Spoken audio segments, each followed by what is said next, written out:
graça de nosso Senhor e Salvador Jesus Cristo, o amor de Deus Pai e a companhia de Deus Espírito Santo estejam com todos nós, agora e para todos sempre. Amém. Como antes então anunciamos, as palavras da Escritura é o Evangelho de hoje que servirá de base à nossa mensagem. E baseados então nesse trecho e nesta história, queremos refletir sobre o seguinte tema: uma admirável conversa num encontro transformador. Que Deus também fale conosco através deste encontro. Amém. Podem sentar.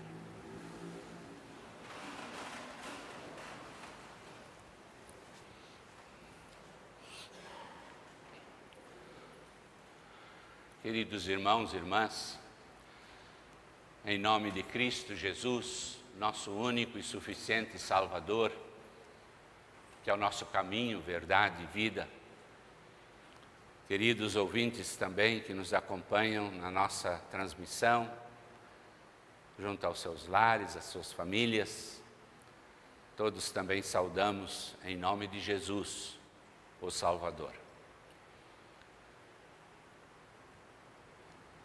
No primeiro domingo da Quaresma, quem esteve conosco naquele domingo, vai lembrar que a leitura do Evangelho do dia nos conduziu até o deserto e nos alegrou com a vitória de Jesus sobre o diabo, que após suas 3 tentativas, ele foi expulso da presença de Jesus somente com a palavra.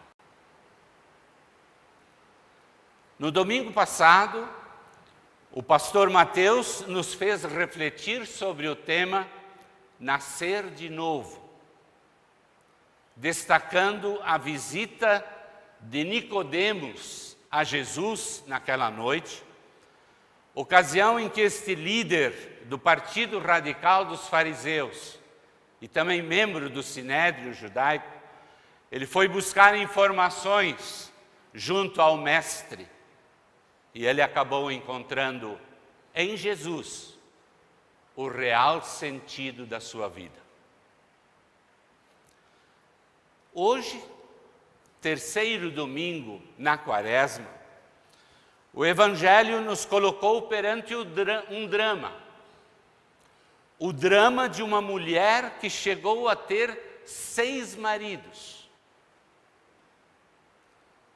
Embora religiosa e criada numa sociedade legalista, que apedrejava adúlteros, muito cedo ela enveredou por caminhos diferentes. Por razões desconhecidas, ela trocou a sua pureza feminina pela imoralidade, sofrendo agora diariamente por causa disso. Era, por assim dizer, uma marginalizada sem amigos. Porém, o seu problema maior não era tanto da ordem especulativa, mas sim de ordem ética. Admite-se que mudar de vida é mais difícil do que mudar de pensamento. Entretanto, esta mulher, ela mudou de pensamento e mudou de vida. Graças a uma admirável conversa que ela teve com um estranho, que ela encontrou junto à fonte de Jacó. Seduzidos pela natureza humana inclinada sempre ao pecado e ao mal, possivelmente já surgiram perguntas preconceituosas a respeito deste fato. Por exemplo, como essa pergunta: que lição nós podemos tirar e aprender deste encontro de um andarilho com uma marginal?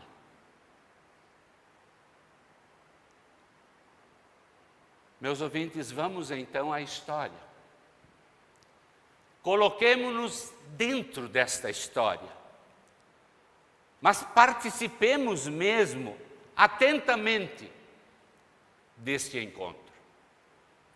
E que cada um de nós possa receber bênçãos transformadoras. Estamos na Palestina, região da Samaria, periferia da cidade de Sicar. O sol escaldante lança seus raios brilhantes e imparciais tanto sobre uma anônima samaritana, quanto sobre o Salvador do mundo. Cansado da viagem, Jesus senta-se à beira do poço de Jacó. Também ela vai se encaminhando para o poço, sem saber e nem desconfiar que lá estava marcado um encontro na qual ela receberia a graça divina. Pois, na verdade, ela é a razão por que Jesus tinha de passar pela região da Samaria. E ela surge, então, através daquela cortina ondulante de ar quente. Também está cansada. Não tanto por causa da jarra que ela leva sobre a cabeça, mas por causa de um vazio que ela carrega no seu coração. Um vazio acumulado ao longo dos anos, rudes anos do passado. As torrentes de paixão, que já foram velozes um dia na sua vida, agora acalmaram-se. Ela sente-se debilitada, maltratada, alquebrada. Tem o seu rosto marcado, cheio de rugas, retrato dos sofrimentos que ali ficaram do passado.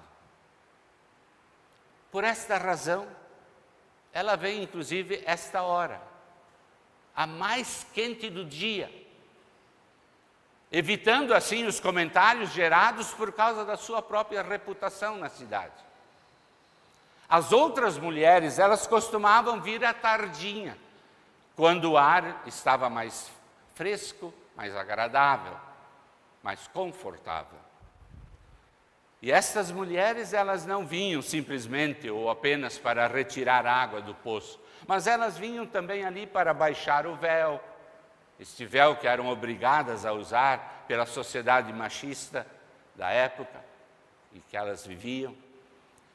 Vinham também em busca de companhia, vinham também para conversas informais com as amigas, e certamente de risos e gargalhadas, e com certeza também para fazer comentários, e de modo bem especial daquela mulher. E assim, então, para esquivar-se das viúvas de Sicar, a samaritana preferia enfrentar um sol escaldante do meio-dia para evitar o olhar recriminador daquelas que julgavam-se de melhor reputação. Por um período de 5 maridos, ela tem vindo a esse poço, sempre ao meio-dia, sempre sozinha. Sentimentos de culpa são os seus únicos companheiros, enquanto ela recorda a fútil estrada da vida por onde ela já havia caminhado. Ela volta a lembrar das encruzilhadas, onde talvez caminhos diferentes poderiam e deveriam ter sido tomados, mas não foram. Onde talvez ela até tivesse encontrado um tipo de felicidade, Porém, agora ela sabe que não pode voltar atrás. Ela está num beco sem saída, vivendo agora novamente um tipo de relação que não levará a nada. O casamento para ela tem sido uma miragem fugitiva. Mas mesmo assim, ela sempre de novo retorna à fonte matrimonial, com esperanças de, quem sabe, extrair alguma coisa para saciar a sua sede de felicidade.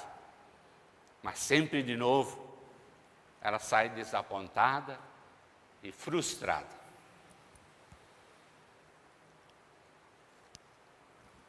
E assim, sob o peso enorme destes pensamentos, ela chega à fonte de Jacó, com a sua jarra vazia, que na verdade era um símbolo da sua própria vida, vazia. Quando seus olhos encontraram os olhos do Salvador Jesus, ela percebe algo dentro dela, uma dor profunda, tipo algo que ressoa dentro de uma caverna na alma e que permaneceria vazia se ele não a enchesse. Através dos olhos de Jesus, ela é mergulhada com ternura, com amor e com compaixão. Jesus vê cada chama explodindo de paixão e dor e sofrimento e todas as feridas decorrentes dos sucessivos fracassos. Jesus percebe. E para esta mulher, uma mulher com uma vida arruinada, Jesus oferece uma das mais profundas explicações já vistas nas páginas da Escritura Sagrada a respeito de comunhão. Jesus ensina que Deus é Espírito. Deus é Espírito e que a comunhão não é apenas uma aproximação à igreja, mas é uma aproximação da alma com o Espírito de Deus. É uma revelação penetrante para alguém que passou a maior parte da sua vida na esfera carnal e não na espiritual. E meus ouvintes, também não podemos deixar de apontar, e é digno de nota, aquilo que Jesus não disse. Sim, aquilo que Jesus não disse. Se vocês bem perceberam na leitura que antes nós fizemos de todo o Evangelho, vocês vão lembrar que em nenhum lugar Jesus se refere à condição conjugal passada ou presente daquela mulher. Jesus não se refere a nenhum pecado dela. Ele não faz nenhum apelo ao arrependimento. Ele não apresenta nenhum plano de salvação imediatamente ali. Ele não oferece nenhuma oração de libertação. Ele apenas faz com que ela se afaste da cidade e vá à quietude de um poço. E lá ele permite que ela então reflita sozinha sobre si mesma. A princípio ela se retrai. Mas daí Jesus volta-se para a teologia. E as palavras de Jesus que mexeram muito com ela foram estas: eu, que estou falando com você, sou o Messias.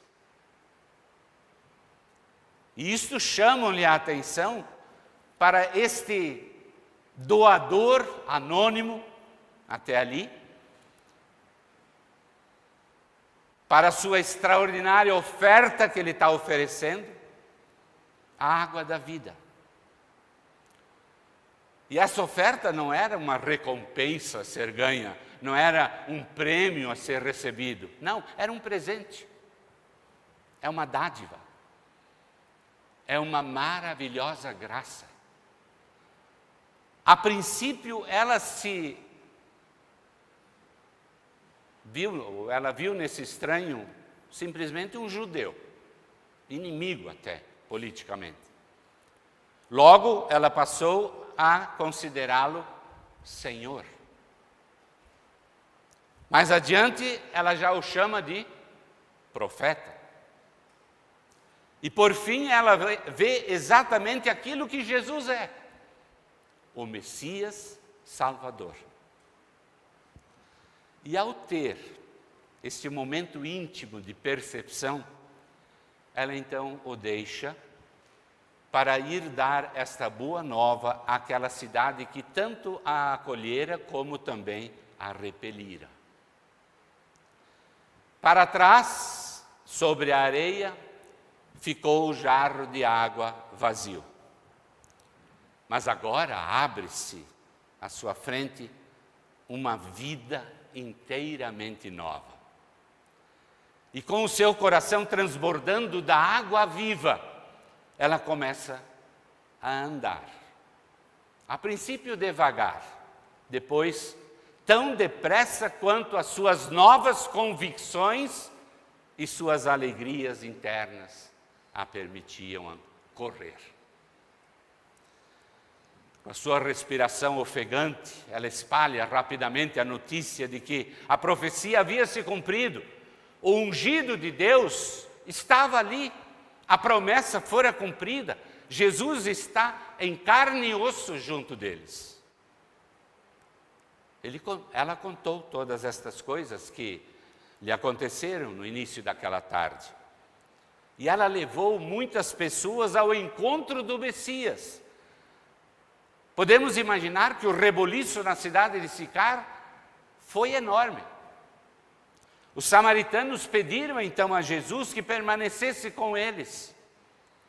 E embora eles estivessem a caminho da Galileia, Jesus e seus discípulos ficaram na cidade ainda 2 dias. Muitos e muitos creram em Jesus por causa do testemunho desta mulher. E depois, eles ainda lhe falaram: agora, não é mais por causa que você disse ou nos contou, não é mais por causa disso que nós cremos, mas porque nós mesmos o ouvimos falar pessoalmente. E agora nós também sabemos que Ele é de fato o Salvador do mundo. A esta altura, com certeza, esta mulher deve ter se lembrado daquela canção do grupo de Corá, lá no Salmo 42, versículo 1, quando diz: assim como suspira a corça pelas correntes das águas, assim por ti, ó Deus, suspira a minha alma. Ela entendera o que é de fato a água da vida. Pela primeira vez em muitos e muitos anos, ela se sentia dessedentada interiormente. A fonte de água viva, Jesus, tinha limpo e saciado a sua sede, trazendo-lhe uma felicidade que ela nunca julgara possível. E como era mesmo o nome desta mulher? Ficou conhecida no mundo inteiro como a mulher samaritana. Mas isso não importa muito. Na verdade, meus ouvintes, ela representa todo o ser humano. Todos nós. Com nossas dificuldades, com nossas possibilidades, com nossas dores, sofrimentos, mas nos oferecendo a oportunidade de transformações. Meu querido ouvinte, embora nós tenhamos dentro de nós, desde o batismo, a mesma água da vida, Jesus, a mesma que a mulher samaritana recebeu, nós muitas vezes andamos procurando algo por aí para encher a nossa vida.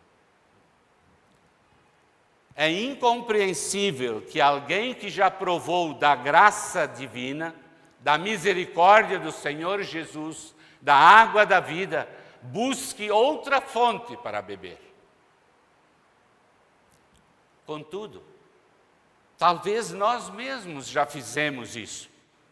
Infelizmente, dinheiro, ambição, sucesso, prazer, prosperidade, segurança, autossuficiência, riqueza, fama, poder. No final, vê-se que todos estes poços são secos. Todavia, quantas vezes na vida nós continuamos tornando a baixar os nossos baldes lá ao fundo e os recolhemos novamente vazios. Então, que Deus, o nosso Pai, mantenha sempre vivas na nossa mente estas palavras que Jesus disse àquela mulher lá junto do poço de Jacó. Eu que estou falando com você, sou o Messias. E eu lhe digo, a pessoa que beber da água que eu lhe der, nunca mais terá sede. Portanto, na nossa memória guardemos aquele sagrado momento, aquele maravilhoso encontro, lá na fonte de Jacó. E que nós também não busquemos outra água, senão no poço chamado Jesus. Portanto, queridos ouvintes, nós precisamos pedir a Deus que Ele nos faça sempre diligentes, vigilantes na fé, e que Ele nunca nos deixe esquecer que mesmo a água viva poderá estagnar-se por causa de nossas indiferenças, muitas vezes, ou poderá ser manchada pelas impurezas toleradas durante o nosso viver. Então, que Deus, Espírito Santo, conserve em cada um de nós uma fé forte e pura, para que sejamos também um poço profundo em cujas águas outros podem vir e refrescar-se. E então, fazerem com que o Senhor Jesus as encontre ali, como fez com a mulher samaritana, e ofereça a muita gente, por nosso intermédio, a água da vida. E que esse nosso encontro hoje, com Jesus e com a samaritana, nos faça refletir cada vez mais sobre a palavra de Deus e nos leve a conversar cada vez mais com o Salvador, trazendo também transformações e muitas bênçãos sobre a sua vida e sobre a minha vida. Que Deus nos acompanhe hoje, amanhã e sempre com a água da vida. Amém.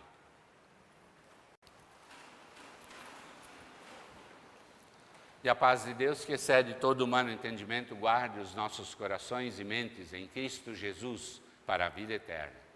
Amém.